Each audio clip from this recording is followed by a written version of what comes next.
ప్రభువునందు ప్రియమైన దేవుని బిడలారా, మన ప్రభువును లోకరక్షకుడైన యేసుక్రీస్తు నామములో మీ అందరికీ శుభములు తెలియజేయచ్చు. క్రీస్తు శ్రమల ధ్యాన ఆరాధనలోనికి మిమ్మల్ని అందరినీ ప్రేమపూర్వకంగా ఆహ్వానిస్తున్నాను. మరి ముఖ్యంగా ఈ పరిశుద్ధ వారములో ఈ మాండి థర్స్డే ఆరాధనలోనికి అందరినీ ప్రేమపూర్వకంగా ఆహ్వానిస్తూ ఉన్నాను. యేసుక్రీస్తు వారు సిలువకు అప్పగించబడక ముందు ఆయన గురువారం రాత్రి తన శిష్యులతో మేడగదిలో, ముఖ్యంగా జాన్ మార్క్ యొక్క గృహమందు మేడగదిలో పస్కాను ఆచరించినటువంటి వారిగా ఉంటూ ఉన్నారు. ఆయన అంతకు ముందు ఆచరించినటువంటి పస్కా ఆచరణ వేరు, ఆ చివరి దినమందు శిష్యులతో పాటు ఆచరించేటువంటి పస్కా విందు వేరు. అంతకు ముందటి పస్కాను కేవలము ఆయన అందరూ ఆచరించినటువంటి రీతిగానే ఆచరించేవారు. కానీ ఈ చివరి పస్కా ఏదైతే ఉందో ఆ పస్కా యేసుక్రీస్తు వారు ఇది మీ కొరకైన నా శరీరము అని రొట్టెను పట్టుకొని ఆయన ఆశీర్వదించారు. అలాగే ఇది మీ కొరకైన నా రక్తము, అనగా అనేకుల పాపముల నిమిత్తము చిందించబడుచున్న పాప క్షమాపణ రక్తము అని చెప్పి ద్రాక్షరసాన్ని ఆయన ఎత్తి ఆశీర్వదించినటువంటి వారిగా ఉంటూ ఉన్నారు. అంత మాత్రమే కాదు, కానీ ఆ దినాన ఆయన చేసినటువంటి గొప్ప కార్యం ఏంటి అంటే, తన నడుమునకు తువాలు కట్టుకుని శిష్యుల యొక్క పాదములను కడిగి ఆ తువాలుతో తుడిచినటువంటి వాడై ఆయన తన యొక్క పరిచర్యలో తగ్గింపుతనాన్ని శిష్యులకు నేర్పించినటువంటి వానిగా కనబడుతూ ఉన్నాడు. అంత మాత్రమే కాదు, కానీ ఆయన అలా చేసి మీరును కూడా ఒకరినొకరు ఇలాగు చెయ్యండి అని ఆయన తెలియజేశారు. అంటే పరిచర్యలో తగ్గింపు జీవితం అనేది చాలా ప్రాముఖ్యమైనది. ఎవరైతే తనను తాను తగ్గించుకుంటారో వారు హెచ్చించబడేటువంటి వారిగా ఉంటారు అనేది యేసుక్రీస్తు వారు వాక్యము ద్వారా నేర్పించినటువంటి గొప్ప పాఠము అనే విషయాన్ని జ్ఞాపకము చేస్తూ ఉన్నాను. అయితే ప్రియమైన దేవుని బిడ్డలారా, ఈ గురువారపు ఆరాధన ఏదైతే ఉందో దీన్ని ఏమన్నారంటే మాండి థర్స్డే అన్నారు. మాండి థర్స్డే అనగా దీనికి పరిశుద్ధ గురువారం అని, ప్రతిష్ఠించబడిన గురువారము అని, అలాగే ప్రత్యేకించబడినటువంటి గురువారము అని రకరకాలుగా ఈ మాండి థర్స్డేను పిలుస్తూ ఉంటారు. ముఖ్యంగా యేసుక్రీస్తు వారు ఆయన ప్రజలందరి పాపముల నిమిత్తము తనకు తానుగానే బలి కావలసినటువంటి వాడై ఉన్నాడు గనుక దానిని జ్ఞాపకము చేసుకుంటూ ఆయన పస్కాను ఆచరించినటువంటి వాడై, ఆ పస్కా గొర్రె తాను అయి ఉన్నటువంటి వాడై ఆ పస్కాలో పాలు పంపులు పొందుకున్నటువంటి వాడిగా ఆయన కనబడుతున్నాడనే విషయాన్ని జ్ఞాపకము చేస్తూ ఉన్నాను. అయితే చదువుకున్న లేఖన భాగము నిర్గమాకాండము 12వ అధ్యాయము 1వ వచనము నుండి 6వ వచనం వరకు మాత్రమే మనం చదవగా విని ఉన్నాము. వాస్తవానికి ఈ 12వ అధ్యాయం అంతా కూడా చాలా చక్కని విషయాలు పస్కాను గురించినటువంటి మాటలు కనబడుతూ ఉంటాయి, ముఖ్యంగా 20వ వచనం వరకు కూడా. సరే, ఏది ఏమైనప్పటికీ కూడా ఇక్కడ ఇశ్రాయేలీలు ఐగుప్తు బానిసత్వములో నుండి విడుదల పొందుకొనక ముందు పస్కాను ఆచరించినటువంటి వారిగా కనబడుతూ ఉన్నారు. ఈ పస్కాను ఆచరించడంలో ఉన్నటువంటి ఉద్దేశము కూడా ఏంటి అంటే విడుదల, విమోచన, అది కూడా రక్త సంబంధమైనటువంటి విమోచన, రక్తము ద్వారా బయటకు వెడలిపోవుట అనేది ఈ పస్కా ద్వారా మనము జ్ఞాపకము చేసుకోవలసినటువంటి వారమై ఉన్నాము. వారు ఆచరించినటువంటి మొట్టమొదటి పస్కా వారు ఆచరించినటువంటి వారిగా కనబడుతూ ఉన్నారు. అంతేకాదు ఈ పస్కా అనేది వారికి ఒక నిత్యమైనటువంటి కట్టడగా ఉండాలి అని, వారు ప్రతి సంవత్సరము కూడా పస్కా పండుగను ఆచరించేటువంటి వారిగా ఉండాలి అని ఈ 12వ అధ్యాయం అంతా కూడా మనకు తెలియజేస్తుందనే విషయాన్ని జ్ఞాపకం చేస్తూ ఉన్నాను. 14వ వచనంలో, కాబట్టి ఈ దినము మీకు జ్ఞాపకార్థమైన దగును, మీరు యెహోవాకు పండుగగా దానిని ఆచరింపవలెను, తరతరములకు నిత్యమైన కట్టడగా దానిని ఆచరింపవలెను అని దేవాది దేవుడు మోషే ద్వారా తెలియజేస్తూ ఉన్నాడు. అయితే ప్రియమైనటువంటి దేవుని బిడ్డలారా, పస్కా పండుగ అనేది ఇశ్రాయేలులకు నిత్యమైన నిబంధనగా దేవుడు ఏర్పాటు చేశాడనే విషయాన్ని కూడా మనము జ్ఞాపకము చేసుకోవాలి. దీని యొక్క చారిత్రక నేపథ్యాన్ని గనక మనం పరిశీలన చేస్తూ ఉన్నప్పుడు, క్రీస్తు పూర్వము 1445వ సంవత్సరంలో ఐగుప్తు నుండి ఇశ్రాయేలు ప్రజలు బయటికి వచ్చేటువంటి స్థితిని జ్ఞాపకం చేసుకుంటూ వారు ఈ పస్కాను ఆచరించేటువంటి వారిగా కనబడుతూ ఉన్నారు. అంటే ఈ పస్కా అనేది విడుదలకు ఒక సూచనగాను, అలాగే ఈ పస్కా అనేది వెడలిపోవుటకు ఒక సూచనగాను కనబడుతుంది. ప్రతి సంవత్సరము కూడా హెబ్రీయులుగా ఉన్నటువంటి ఈ యూదులు ఎవరైతే ఉన్నారో దానిని మరిచిపోకుండా నిత్య నిబంధమైన కట్టడగా ఆచరించవలసిన వారై ఉన్నారనే విషయాన్ని మనం జ్ఞాపకము చేసుకోవాలి. అంటే దీని యొక్క చారిత్రక నేపథ్యము ఏమి తెలియజేస్తుందంటే, ఇశ్రాయేలీయుల యొక్క ఐగుప్తు బానిసత్వ విడుదలను తెలియజేస్తూ ఉంది. ఐగుప్తు బానిసత్వ విడుదలను తెలియజేస్తుంది. ఐగుప్తు బానిసత్వములో ఇశ్రాయేలీయులు 430 సంవత్సరాలు మ్రగ్గిపోయారు. భయంకరమైనటువంటి దాస్యత్వాన్ని, కఠినత్వాన్ని వారు అనుభవించినటువంటి వారిగా ఉన్నారు. అయితే వారి మొరలు దేవుడు ఆలకించి మోషేను నాయకునిగా ఏర్పాటు చేసి మోషే నాయకత్వంలో వారికి గొప్ప విడుదలను కలుగజేసినటువంటి వాడిగా ఉన్నాడనే విషయాన్ని జ్ఞాపకము చేసుకోవాలి. అంటే ఈ పస్కా అనేది మరణాన్ని దాటింపజేసేది. అంతేకాదు కానీ ఇశ్రాయేలు ప్రజలు గోషేను ప్రాంతంలో ఉన్నారు. ఐగుప్తు ప్రజలు వారి వారి ప్రాంతాల్లో ఉంటూ ఉన్నారు. ఇక్కడ మరణదూత ఐగుప్తులో ఉన్నటువంటి ప్రతి తొలుచూలు యొక్క మగపిల్లవాడిని కూడా ఆ రాత్రి సంహరించేటువంటి పరిస్థితి. అయితే ఇశ్రాయేల్లో ఉన్నటువంటి మగపిల్లవారు చనిపోకుండా ఉండాలి అంటే దేవుని మాట ప్రకారంగా వారు చేయవలసినటువంటి కార్యాన్ని చేయవలసినటువంటి వారై ఉన్నారు. ఆ కార్యాన్ని కనుక చేస్తే మరణదూత వారిని దాటిపోయి ఐగుప్తులో ఉన్నటువంటి ప్రతి తొలుచూలు మగపిల్లవాడిని కూడా చంపివేసేటువంటి కార్యము అనేది చేస్తూ ఉంటుంది. కనుక మరణదూత దాటిపోవడానికి రక్తము అనేది చాలా అవసరము. అయితే రక్తము అనేది ఐగుప్తీయుల యొక్క ఏ గృహములో కూడా లేదు. కనుక మరణదూత చేసిన పని ఏంటి అంటే ఆ ఇంటిలో ఉన్నటువంటి ప్రతి తొలుచూలు మగపిల్లవాడిని మరణదూత సంహరించినటువంటి వానిగా ఉన్నాడని విషయాన్ని మనము జ్ఞాపకము చేసుకోవాలి.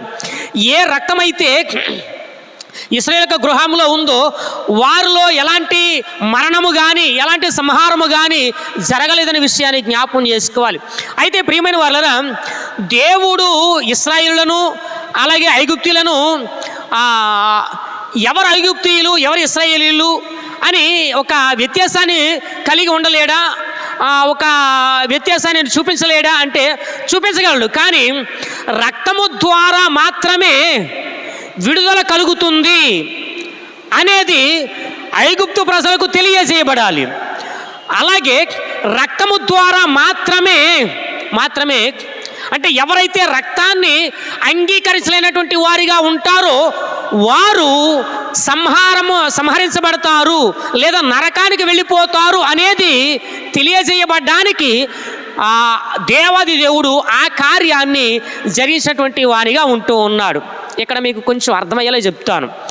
రక్తాన్ని అంగీకరించడం అంటే యేసుక్రీస్తు వారి యొక్క రక్తాన్ని ఎవరైతే అంగీకరించేటువంటి వారిగా ఉంటారో ఆ రక్తములో ఎవరైతే తమ పాపములు కడుక్కున్నటువంటి వారిగా ఉంటారో వారు బ్రతుకుతారు.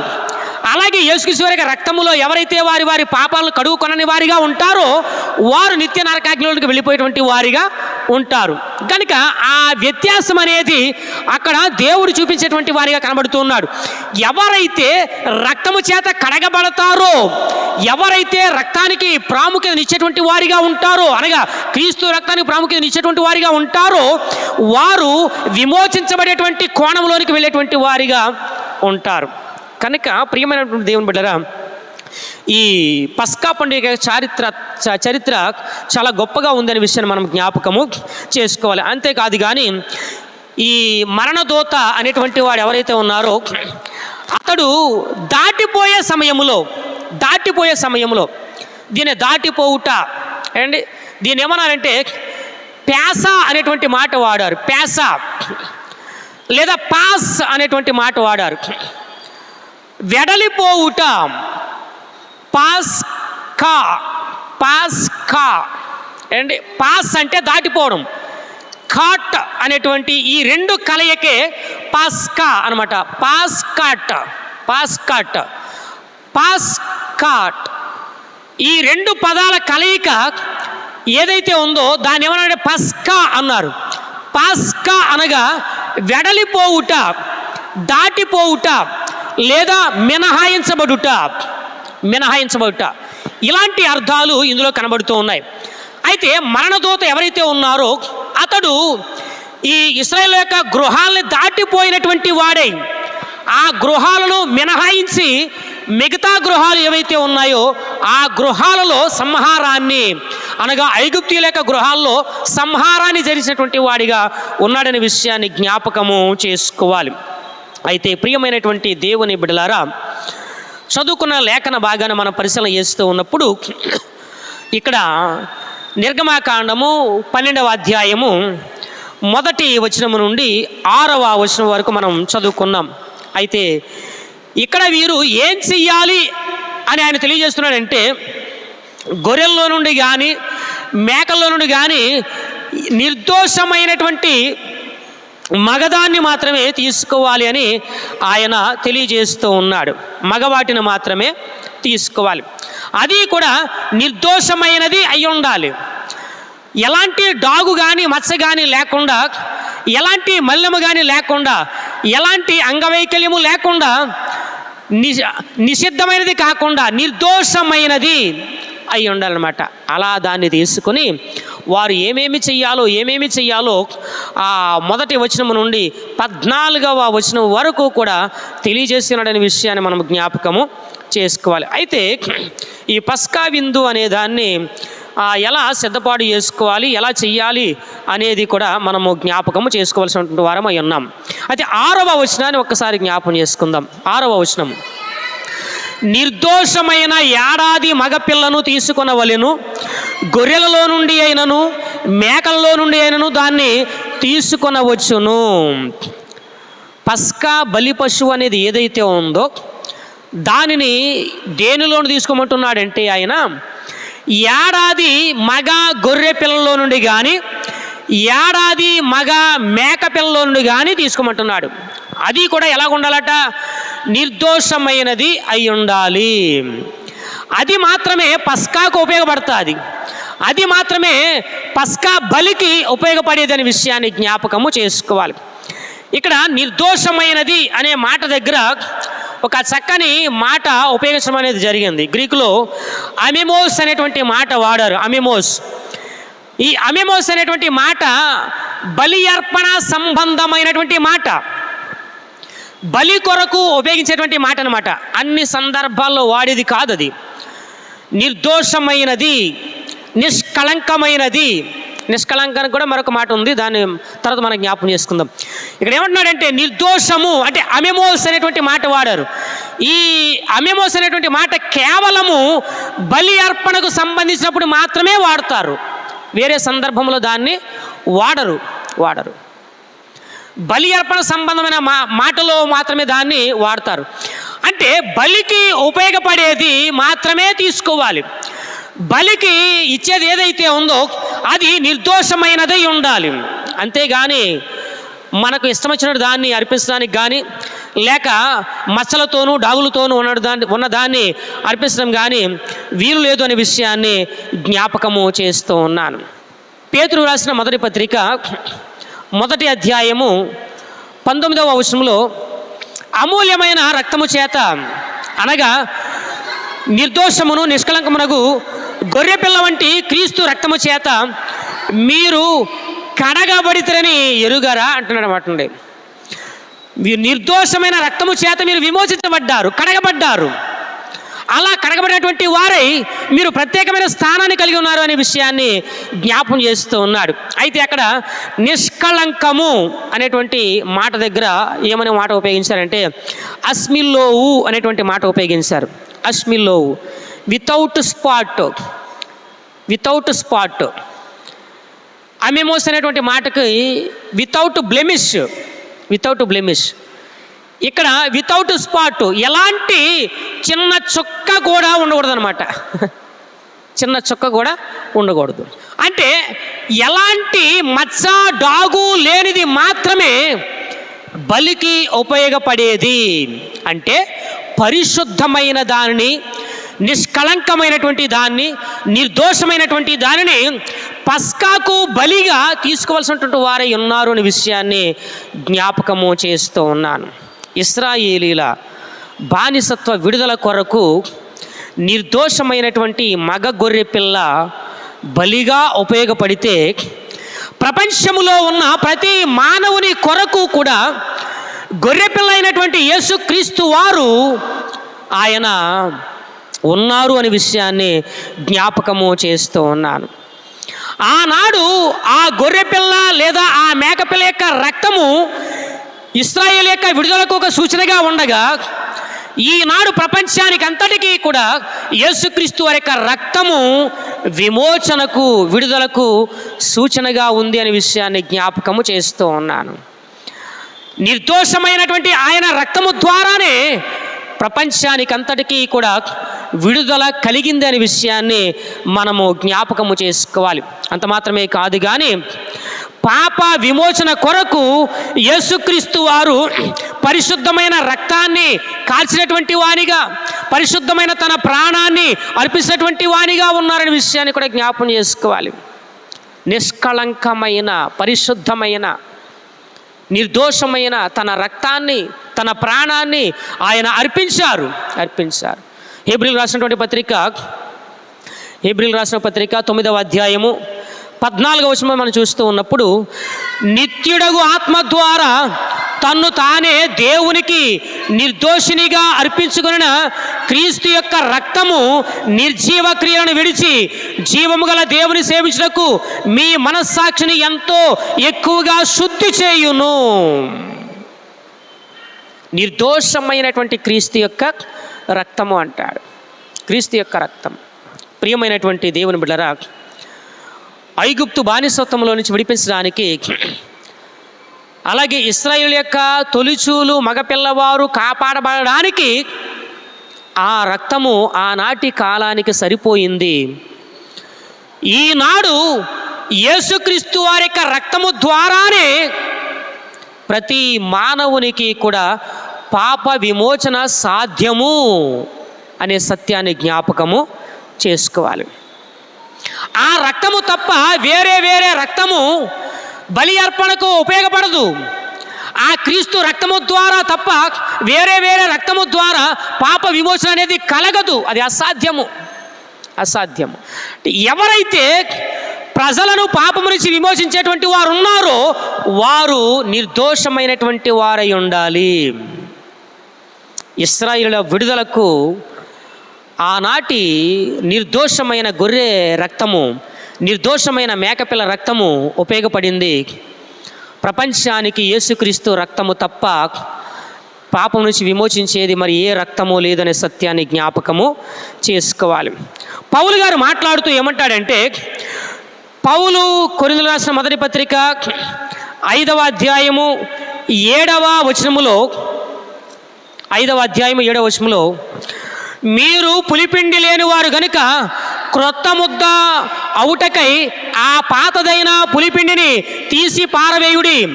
ఇంతేగాక క్రీస్తు అను మన పస్కా పశువు వధింపబడేను. క్రీస్తు అను మన పస్కా పశువు వధింపబడ్డాడు. వధింపబడ్డాడు. ఆయన వధించబడి మన పాపానికి విమోచన కలుగజేశాడు. రెండవ విషయాన్ని జ్ఞాపం చేసుకుందాం. రెండవ విషయం 7వ వచనం కొద్దాం ఒక్కసారి. నిర్గమాకాండము 12వ అధ్యాయము 7వ వచనం. ఈ నెల 14వ దినము వరకు మీరు దానిని నుంచుకొనవలెను. తరువాత ఇశ్రాయేలు సమాజపు వారందరూ తమ తమ కూటములలో సాయంకాలం ముందు దాన్ని చంపి దాని రక్తమును కొంచెము తీసి తాము దాన్ని తిని ఇండ్ల ద్వారబంధపు 2 నిలువు కమ్ముల మీదను పైకమ్మి మీదను చల్లి ఆ రాత్రియే వారు అగ్నిచేత కాల్చబడిన ఆ మాంసమును పొంగని రొట్టెలను తినవలెను, చేదు కూరలతో దాన్ని తినవలెను అని చెప్తూ ఉన్నాడు. అంతేకాదు 13వ వచనం కూడా ఒకసారి చదువుదాం. 13వ వచనం. మీరున్న ఇండ్ల మీద ఆ రక్తము మీకు గుర్తుగా ఉండును. నేను ఆ రక్తమును చూచి మిమ్మును నశింపచేయక దాటిపోయేదను. నేను ఐగుప్తు దేశమును పాడు చేయుచుండగా మిమ్మును సంహరించుటకు తెగులు మీ మీదికి రాదు. దేన్ని బట్టి? ఇశ్రాయేలు మీదకి తెగులు రాకుండా ఉండాలంటే ఏం చేయాలి? వారు ఏం చేయాలి? రక్తాన్ని ఆ 2 నిలువు కమ్ముల మీదను పై కమ్మి మీదను చమ్మరాలి. నేను ఆ రక్తాన్ని చూసి దాటిపోతాను. ఆ రక్తాన్ని చూసి దాటిపోతాను అంటే రక్తము ద్వారా విడుదల. రక్తము ద్వారా విడుదల. నిర్దోషమైనటువంటి వ్యక్తి అయి ఉండాలి. అలాగే ఆ వ్యక్తి యొక్క రక్తము ద్వారా విడుదల, ప్రపంచానికి విడుదల. ప్రియమైనటువంటి దేవుని బిడ్డలారా, ఎప్పుడైతే ఈ ఇశ్రాయేలు ప్రజలు దేవుని మాట ప్రకారంగా చేశారో తద్వారా జరిగినటువంటి ఫలితం ఏంటి అంటే 29, 30 వచనం మనం పరిశీలన చేస్తూ ఉన్నప్పుడు అర్ధరాత్రి వేళ జరిగినదేమనగా సింహాసనము మీద కూర్చున్న ఫరో మొదలుకొని చెరసాల్లో ఉన్న ఖైదీ యొక్క తొలి పిల్ల వరకు ఐగుప్తు దేశమందలి తొలి పిల్లలందరినీ, పశువుల తొలి పిల్లలన్నిటినీ యెహోవా హతము చేసెను. ఆ రాత్రి ఫరోయు అతని సేవకులందరూ ఐగుప్తీయులందరూ లేచినప్పుడు శవము లేని ఇల్లు ఒక్కటైనను లేకపోయినందున ఐగుప్తులో మహాఘోష పుట్టెను. ఆ రాత్రి వేళ ఫరో మోషే అహరోనులను పిలిపించి వారితో, మీరును ఇశ్రాయేలును లేచి నా ప్రజల మధ్య నుండి బయలు వెల్లుడి. మీరు చెప్పినట్టు పోయి యెహోవాను సేవించండి. మీరు చెప్పినట్లు మీ మందలను మీ పశువులను తీసుకుని పోవుడి, నన్ను దీవించని చెప్పాను. వెళ్ళిపోండి. అంతకుముందు అయితే కొన్ని కండిషన్లు పెట్టాడు పాపం అయ్యగారు. కొన్ని కండిషన్లు పెట్టాడు. కేవలము మగవారు మాత్రమే వెళ్ళాలన్నాడు. అంతకుముందు మగవారు మాత్రమే వెళ్ళాలి. మా దేవుడు సీనాయి పర్వతం దగ్గరికి రమ్మని ఆరాధన చేయమని చెప్తూ ఉన్నాడు, కాబట్టి మేము వెళ్ళాలి అని మోషే అహరోనులు అడిగితే ఏమండి అబ్బాబే వెళ్ళడానికి వీలు లేదన్నాడు. తర్వాత కొన్ని అద్భుతాలు జరిగిన తర్వాత ఏమన్నాడంటే మగవారు మాత్రమే వెళ్ళండి అన్నాడు. మగవారు మాత్రమే వెళ్ళండి, ఆడవారిని ఇక్కడ ఉంచండి, పశువుల్ని మందలన్నింటినీ ఇక్కడే ఉంచండి, పిల్లలందరినీ ఇక్కడే ఉంచండి, మగవారు మాత్రమే వెళ్ళండి అన్నాడు. తర్వాత ఏమన్నాడు? దూరంగా వెళ్ళొద్దు అన్నాడు. మీరు వెళ్ళండి, అందరూ వెళ్ళండి, కానీ దూరంగా వెళ్ళొద్దు అన్నాడు. చివరికి బుద్ధి వస్తేనే కానీ కొంతమందికి ఏదో రాదంట. అలాగా ఈ ఫరోకి బుద్ధి వచ్చింది. ఎప్పుడు బుద్ధి వచ్చింది? ఐగుప్తులో ఉన్నటువంటి ప్రతి కుటుంబంలో ప్రతి తొలిచూలు మగపిల్లవాడు చనిపోయిన తర్వాత బుద్ధి వచ్చిందనమాట అండి.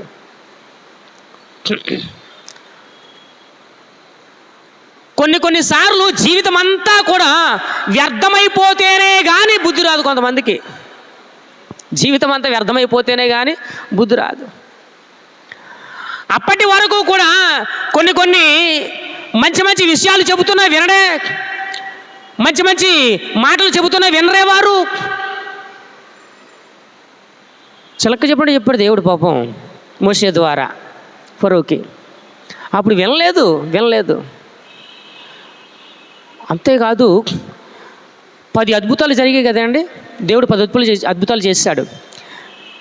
దేవుడు కేవలము ఫరోతో మాత్రమే కాదు కానీ ఈ 10 అద్భుతాల వెనక ఐగుప్తు సంబంధమైన 10 దేవతలు ఉన్నాయి. 10 దేవతలు ఉన్నాయి. చీకటి కూడా ఒక దేవతే, వారికి చీకటి కూడా ఒక దేవతే. ఆ 10 దేవతలను కూడా ఆయన జయించినటువంటి వాడిగా ఉంటూ ఉన్నాడు. 10 దేవతలను కూడా జయించి, ఏంటి నా శక్తి ముందు నీ దేవతల శక్తి ఎందుకు పనికి రాదు అని ఫరోకు తెలియజేశాడు. చివరికి ఐగుప్తు తొలిచూలు మగపిల్లవారందరినీ కూడా సంహరిస్తేనే కానీ ఫరోకు బుద్ధి రాలేదు. అప్పుడు ఫరో అంటున్నాడు, వెళ్ళిపోండి, నన్ను మాత్రం దీవించండి అని అంటూ ఉన్నాడు. ఇక్కడ మనం జ్ఞాపం చేసుకోవాల్సింది ఏంటి అంటే, రక్తము ఎప్పుడైతే ద్వారబంధముల మీద చిందించబడిందో, ఏ ద్వారబంధం మీద అయితే రక్తము లేదో ఆ ఇంటిలో ఉన్నటువంటి వారందరూ కూడా, అంటే ముఖ్యంగా ఆ తొలిచూలు ఆ మగపిల్ల వారందరూ కూడా సంహరించబడ్డారు. అంటే శవము లేని ఇల్లు ఒక్కటి కూడా లేదు. దీన్ని బట్టి మనం జ్ఞాపం చేసుకోవాల్సింది ఏంటంటే, రక్తానికి విలువనిస్తేనే నువ్వు బ్రతుకుతావు. రక్తానికి విలువనివ్వకపోతే అదే పరిస్థితి అన్నమాట. నిత్య నరకాగ్నికి వెళ్ళిపోతావు. ఐగుప్తు ప్రథమ సంతానం హతము, ఇశ్రాయేలు మాత్రము బ్రతికినటువంటి వారిగా ఉంటూ ఉన్నారు. దేవుడు ముందే చెప్పాడు. 11వ అధ్యాయానికి వస్తే ఒక్కసారి 11వ అధ్యాయము 4వ వచనం నుండి 8వ వచనం వరకు చూస్తే, మోషే ఫరోతో ఇట్లా నేను యెహోవా సెలవిచ్చినదేమనగా, మధ్యరాత్రి నేను ఐగుప్తు దేశములోనికి బయలు వెళ్ళేదను. అప్పుడు సింహాసనం మీద కూర్చున్న ఫరో తొలి పిల్ల మొదలుకొని తిరగలి విసురుదాని తొలి పిల్ల వరకు ఐగుప్తు దేశమందలి తొలి పిల్లలందరూ చచ్చెదరు, జంతువుల్లోనూ తొలి పిల్లలన్నీ చచ్చును. అప్పుడు ఐగుప్తు దేశమందంతటా మహాఘోష పుట్టును. అట్టి ఘోష అంతకుముందు పుట్టలేదు, అట్టిది ఇక మీదట పుట్టదు. యెహోవా ఐగుప్తీయులను ఇశ్రాయేలును వేరుపరుచునని మీకు తెలియబడినట్లు మనుషుల మీద కానీ జంతువుల మీద కానీ ఇశ్రాయేలులో ఎవరి మీద నేను ఒక్క కుక్కయు తన నాలుక ఆడించదు. అప్పుడు నీ సేవకులైన వీరందరూ నా యొద్దకు వచ్చి నాకు నమస్కారము చేసి, నీవును నిన్ను ఆశ్రయించున్న ఈ ప్రజలందరూ బయలువెళ్ళని చెప్పుదురు. ఫరో చెప్తున్నాడు అన్నమాట మోషే గారు. అయినా వినలేదు. ముందే చెప్పాడు దేవుడు ముందే చెప్పాడు మోషే ద్వారా. కానీ ఆ మాటను లక్ష్య పెట్టకుండా తన తొలిచూలు మగపిల్లవాడు కూడా చనిపోవడానికి కారకుడయ్యాడు ఫరో. ఐగుప్తు ప్రజల్లో ప్రతి ఇంటిలో కూడా ప్రతి తొలిచూలు మగపిల్లవాడు చావుకు కారకుడయ్యాడు ఫరో. ఈనాడు అపవాది ఒక ఫరో వలె ఉంటూ ఉన్నాడు. అనేకులు మారు మనసు పొందకుండా వారిని క్రీస్తు ప్రేమ నుండి, క్రీస్తు యొక్క సహవాసం నుండి, క్రీస్తు ఇచ్చేటువంటి రక్షణ ప్రణాళిక నుండి దూరం చేసేటువంటి వానిగా ఉంటూ ఉన్నాడు.